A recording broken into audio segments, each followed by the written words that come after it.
안녕하세요. 아이언입니다.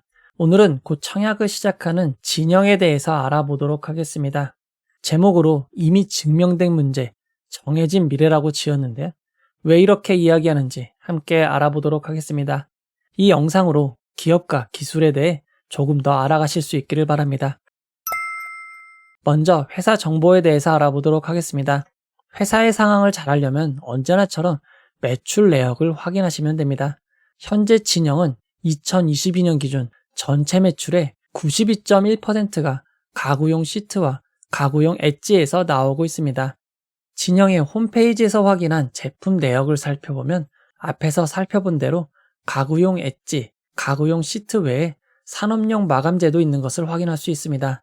산업용 마감재, 가전용 시트는 아직까지는 전체 비중의 7.1%로 낮지만 지난 4년간 매출이 무려 17배나 성장하는 등 큰 성장을 이어가고 있습니다. 현재 진영의 매출 최대 품목이자 주요 품목은 데코 시트입니다. 데코 시트는 다이소에서도 쉽게 찾을 수 있는 인기 인테리어 아이템인데요. 실제 데코 시트지를 사용하여 오래되거나 포인트가 없는 밋밋한 제품의 외부에 부착하여 미관을 개선하는 용도로 주로 사용이 됩니다. 사진처럼 매우 단조로웠던 현관문이 깔끔하고 차분한 색상의 시트지 시공을 통해 매우 모던한 분위기가 있는 현관문으로 바뀐 것을 보실 수 있습니다. 이처럼 주로 인테리어 용도로도 많이 사용되지만 제품 보호를 위해서도 사용이 됩니다. 또 다른 품목인 엣지를 살펴보도록 하겠습니다. 엣지는 큰 면을 덮는 용도로 사용되는 데코 시트지와 달리 제품의 모서리나 작은 부분을 마감하기 위해 사용됩니다. 작은 부분도 덮을 수 있도록 만들어져서 디테일을 살리고 내구성과 습기 등에 취약한 자재의 경우 더 오래 쓸 수 있도록 도와줍니다. 엣지 제품은 이처럼 얇고 긴 형태로 되어 있으며 마치 테이프처럼 말려 있는 것을 볼 수 있습니다. 다른 기업 대상 엣지 제품 구매를 위해 알아봤더니 최소 주문량이 4,000m였습니다. 필요하신 분들은 공동 구매를 하셔야 될 것 같습니다. 진영은 자체 데코시트 브랜드로 데코진을 보유하고 있습니다. 자체 브랜드가 있는 점은 큰 장점입니다. 진영의 데코시트 제품 종류를 살펴보면 표면을 고광택 처리하여 광이 나는 제품인 하이그로시 제품이 있습니다. 탕수육의 부먹 찍먹처럼 무광, 유광에 대한 호불호가 다를 텐데 저는 유광파는 아닌 것 같습니다. 또 다른 종류로는 광택이 없는 모던한 느낌의 재질을 주는 매트가 있습니다. 개인적으로는 광택이 있는 하이그로시보다 이런 매트가 제 취향에 조금 더 맞는 것 같습니다.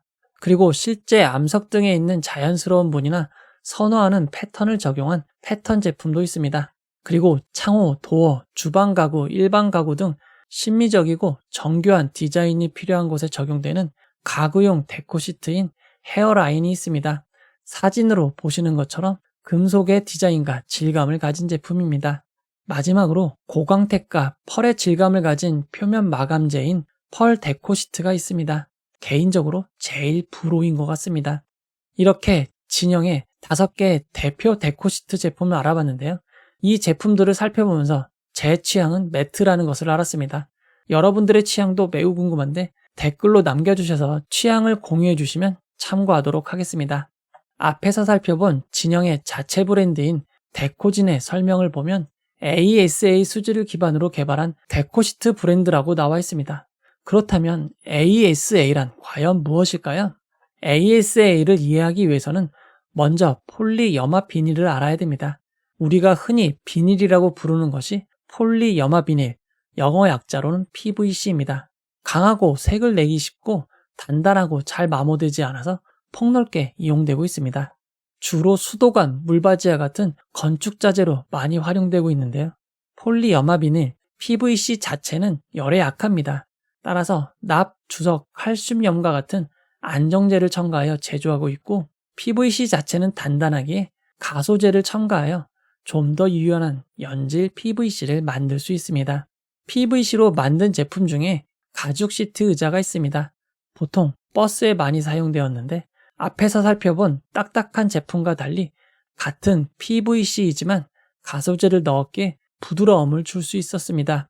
다만 시간이 흐르면 처음엔 부드러웠던 PVC 시트가 딱딱해지거나 갈라지는 것을 보실 수 있는데요. 그 이유는 시간이 지나면서 가소재가 증발하기 때문입니다.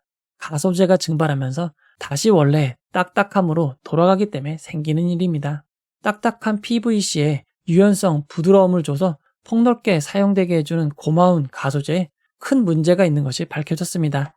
가소재로 널리 사용된 성분이 간이나 신장 등에 치명적인 손상을 줄 수 있다는 것이 알려지면서 전 세계적으로 논란이 되었고, 유아용품에는 2006년부터 사용이 전면 금지되었습니다. PVC가 이처럼 인체에 해로운 것이 알려지자 영어 약어로는 P로 불리우는 폴리에틸렌이 널리 사용되게 되었습니다. 에틸렌은 탄소 2개와 수소 4개로 이루어져 있는데, 에틸렌들이 무수하게 연결되면서 안정적인 구조를 갖춘 것을 폴리에틸렌이라고 합니다. 에틸렌 앞에 붙은 폴리는 많다라는 의미로 생각하시면 됩니다. 우리가 흔히 비닐백, 비닐봉지라고 부르는 것은 사실 플라스틱 백입니다. 해외에서 비닐백이라고 하면 못 알아듣고 플라스틱 백이라고 해야 알아듣습니다. 플라스틱 백은 1997년 종이봉투의 단점을 보완하고 종이를 쓰지 않기에 그만큼 나무를 베지 않아 당시에는 친환경적으로 여겨졌던 제품입니다. 그리고 비닐백이라는 명칭은 완전히 잘못되었습니다. 앞에서도 이야기했지만 우리가 비닐이라고 불리는 것은 폴리염화 비닐, 즉 PVC를 의미하기 때문입니다. 우리가 플라스틱 백을 비닐백이라고 하면 PVC로 만든 것처럼 되기 때문입니다. 현재의 비닐봉투는 비닐, PVC가 아닌 폴리에틸렌과 같은 플라스틱 필름으로 만들어집니다. 폴리에틸렌에 따라 고밀도, 저밀도 등으로 나뉘는데, 고밀도 폴리에틸렌의 경우에는 열에도 강해 전자레인지 조리도 가능합니다. 비닐랩의 경우 PVC가 사용되는 경우도 있는데, PVC에는 유해 성분 논란이 있으므로 사용을 자제하시기 바랍니다. 그리고 PVC는 소각을 하면 다이옥신이라는 매우 해로운 유해 물질이 배출되고, 다른 제품과 섞이면 다른 플라스틱 제품의 재활용도 방해를 합니다. 절대 PVC는 재활용품에 넣으시면 안 됩니다. 그리고 PP라고 불리는 폴리프로필렌은 폴리에틸렌보다 좀 더 안전합니다. 폴리프로필렌, PP는 탄소와 산소로만 구성되어 있어 유해한 원료가 없고 완전 연소가 되면서 PVC와 달리 유해한 다이옥신이 나오지도 않고 환경 호르몬이 나오지도 않습니다. 그리고 폴리에틸렌보다 투명도가 높고 가장 가볍다는 장점이 있습니다. 이렇게만 보면 폴리프로필렌, PP를 사용하는 게 맞는데, 폴리프로필렌은 열과 빛에 조금 약하고 착색하기 힘든 단점이 있습니다. 이런 상황에 화학물질에 강하며 견고한 아크릴로 니트릴, 광택과 가공성이 뛰어난 스타이렌, 기후, 온도 변화에 강한 아크릴레이트의 장점만 모아 만든 것이 ASA 수지입니다. 실화가 아닌 단순 우스갯소리이긴 하지만 유명했던 일화 중에 마릴린 monroe가 아인슈타인에게 찾아가 우리가 결혼한다면 당신의 머리와 나의 외모를 지닌 아이들이 태어날 수 있기에 얼마나 훌륭한 일이냐고 물은 적이 있지만, 아인슈타인은 만약 나의 외모와 당신의 두뇌를 가지면 어떡하냐고 단문한 적이 있다고 합니다. 다행히 ASA 수지는 장점만 적절하게 잘 물려받은 것으로 보입니다. 다른 소재에 비해 10년 이상 색상을 유지할 수 있고, 고온 다습한 주방 환경에서 변형이 최소화됩니다. 발암물질인 포름알데히드도 없고, PVC와 달리 연소 시에 염산가스 다이옥신이 나오지 않습니다. 그리고 재활용이 가능하고 폐기 시에 소각 처리도 가능합니다. 다만 이런 AS 소재를 진영이 직접 만드는 것은 아니고 전량 LG화학을 통해 매입을 하고 있습니다. ASA 소재 구입이 전체 원재료의 61.3%를 차지하고 있습니다. LG화학의 홈페이지를 들어가 보면 다양한 ASA 소재를 만들고 있는 것을 알 수 있습니다. 지난 10년간의 매출 추이를 살펴보면 2019년부터 매출이 급증하고 영업이익도 크게 증가하는 것을 알 수 있습니다. 상세 매출 내역을 살펴보면 가구용 엣지밴드는 큰 차이가 없는데, 가구용 시트 매출이 급증하면서 전체 수익성 지표가 상승한 것을 확인할 수 있습니다. 투자 설명서에 따르면 2019년부터 매출이 급증한 이유는 해외 시장을 개척한 것이라고 합니다. 또한 2022년에는 2021년 대비 매출이 조금 줄었는데요. 이 이유도 중국이 2022년 제로 코로나 정책으로 셧다운을 하면서 매출이 하락한 것이라고 밝히고 있습니다. 진영의 주요 매출처를 살펴보면 우리나라의 한샘이 20.54%로 국내 매출처 중에선 제일 많지만, 진영의 최대 매출처는 상하이 신신입니다. 상하이 신신의 매출 비중은 27.79%입니다. 심지어 그 전해인 2021년의 경우 전체 매출의 44.1%까지 차지하였습니다. 현재 진영은 다른 나라로의 수출을 늘리려고 하고 있지만 중국 매출 비중이 매우 큰 만큼 해당 부분에 다시 문제가 생긴다면 전체적인 매출과 이익에 영향이 있는 점은 주의하셔야 될 것 같습니다. 진영의 사업을 정리해보면 진영은 LG화학으로부터 ASA 소재를 매입하여 데코시트와 엣지 제품을 만들어 기업에 납품하는 회사로 볼 수 있습니다. 진영의 수익성 지표를 확인해보면 지속적으로 흑자를 기록하고 있고 영업이익률이 14.4%, 당기수익률이 10.6%로 우수한 편입니다. 다만 2020년에는 이보다 훨씬 낮았기에 만약 2021년, 2022년의 수익성이 일시적인 경우에는 극히 평범한 기업으로 돌아갈 수도 있는 점 주의하시기 바랍니다. 추가적으로 주요 임원분들의 근무 기간을 살펴보면 모두 23년 이상 근무를 하고 있는 안정된 기업인 것 같습니다. 이어서 진영의 공모가 산정 내역을 살펴보도록 하겠습니다. 진영의 공모가 산정에는 PI 첨단 소재, 아셈스가 유사 기업으로 선정되었습니다. 두 기업의 펄을 평균한 20.45가 진영의 공모가 산정에 사용되었습니다.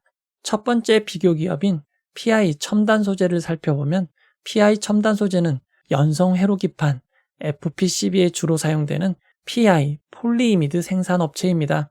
즉 진영과 달리 자체적으로 소재를 만들어 생산하는 업체이기에 진영의 공모가 산정 비교 기업으로 선정되기에는 부적절한 것 같습니다.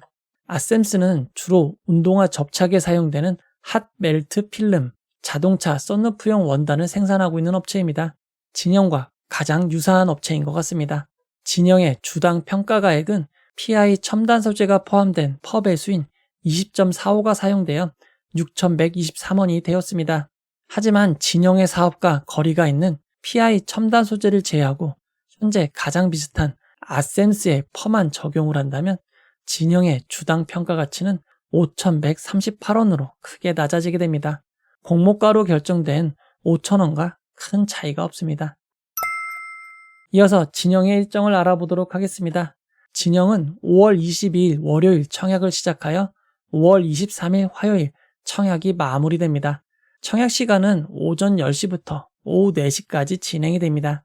환불일은 2일 뒤인 5월 25일 목요일입니다. 그리고 진영의 상장은 같이 청약이 진행되는 나라셀라와 6월 1일 목요일 동시상장으로 예정되어 있었지만 나라셀라의 예정일이 6월 2일로 변경되었습니다. 그에 따라 6월 1일은 진영만 단독 상장으로 진행될 것 같습니다. 이어서 기관 투자자 수혜측 결과를 알아보도록 하겠습니다. 진영의 희망 공모가액 밴드는 3,600원에서 4,200원이었습니다. 수요 예측 결과를 통해 확정된 공모가액은 희망 공모가액 밴드 상단 4,200원을 19.05% 초과한 5,000원으로 결정되었습니다.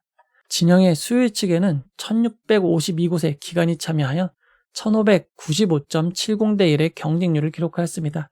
2022년부터 2023년까지의 수요 예측 경쟁률과 비교해보면 OSP 바이오 인프라보다 조금 높고 이노진 금양 그린파워보다 조금 낮은 경쟁률입니다.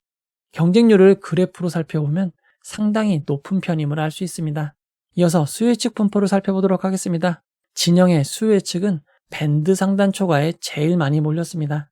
수요 예측 분포를 건수 기준 그래프로 살펴보면 상단 초과에 무려 95.77%이고 상단은 3.92%, 하단은 0.31%밖에 되지 않습니다.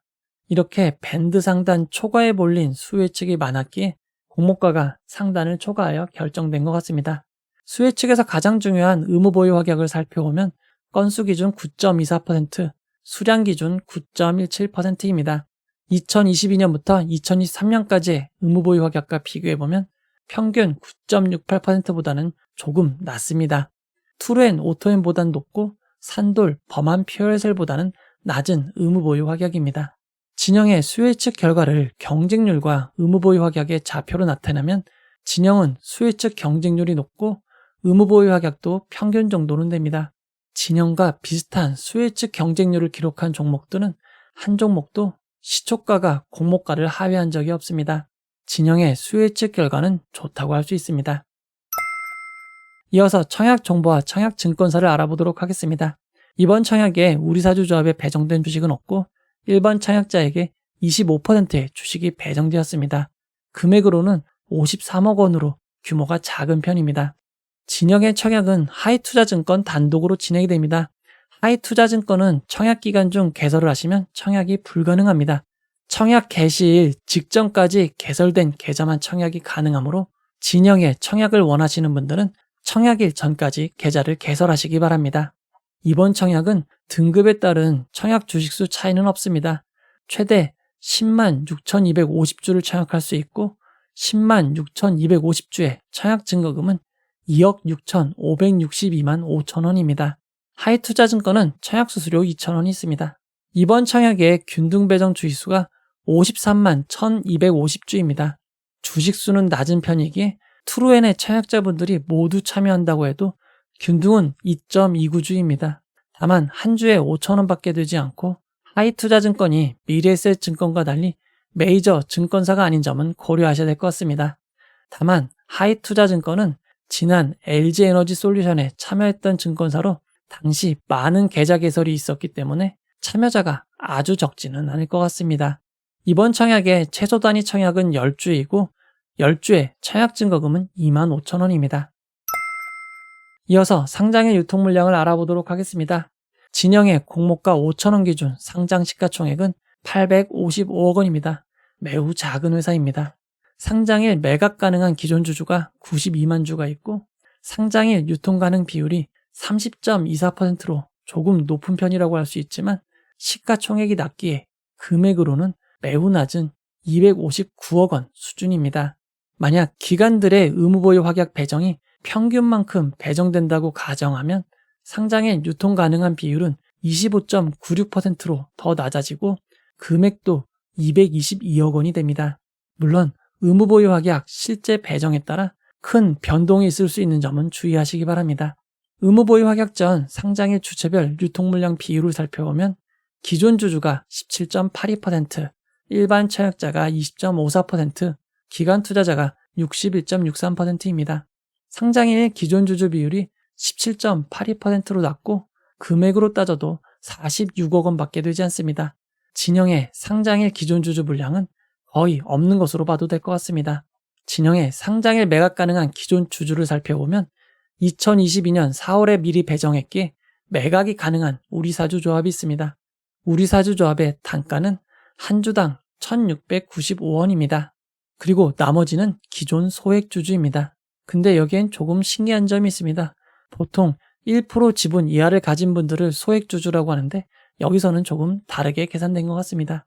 그리고 일부 임직원들에게 부여된 주식 매수 선택권, 스톡 옵션이 있습니다. 행사 가격이 공모가보다 매우 낮은 1,130원이지만 행사 기간이 2023년 9월 16일부터입니다. 당분간은 없는 것으로 봐도 될 것 같습니다. 진영의 의무보유 확약 전 상장일 유통 물량을 비교해보면 SBB테크, 에드바이오텍보다 조금 더 많고 스튜디오 미르, 모델솔루션, OSP보다는 적습니다. 진영의 구주 매출을 살펴보도록 하겠습니다. 진영은 이번 공모를 통해 주식을 매각하는 기존 주주가 없습니다. 이제 결론을 내려보도록 하겠습니다. 진영은 ASA를 이용하여 데코시트를 만들어 인테리어 업종과 같은 회사에 납품하는 회사입니다. 수익성은 괜찮은 편이지만 앞으로 큰 성장을 하기에는 너무 규모가 작은 업체이고 비교 기업이 적절하지 않은 문제가 있습니다. 그러나 공모주로서는 상장일 작은 유통 물량이 최고의 장점입니다. 지난 모니터랩과 CU박스의 동시 상장에서 유통 물량이 적었던 모니터랩에 초반 흐름이 몰렸던 것을 감안하면 진영의 상황은 모니터랩보다 더 좋습니다. 그리고 올해 상장한 유통 물량 300억 미만의 종목들은 모두 좋은 결과가 있었습니다. 즉 진영은 유통 물량 하나만으로도 청약할 이유는 충분한 것 같습니다. 이 영상은 후원회원 여러분들의 후원과 구독자 여러분들의 슈퍼땡스, 댓글을 통한 따뜻한 격려를 통해 제작되었습니다. 항상 고맙습니다. 이 영상은 투자 권유가 아니며 투자는 오롯이 투자자의 판단으로 이루어져야 합니다. 끝까지 봐주신 여러분들 다시 한번 고맙습니다.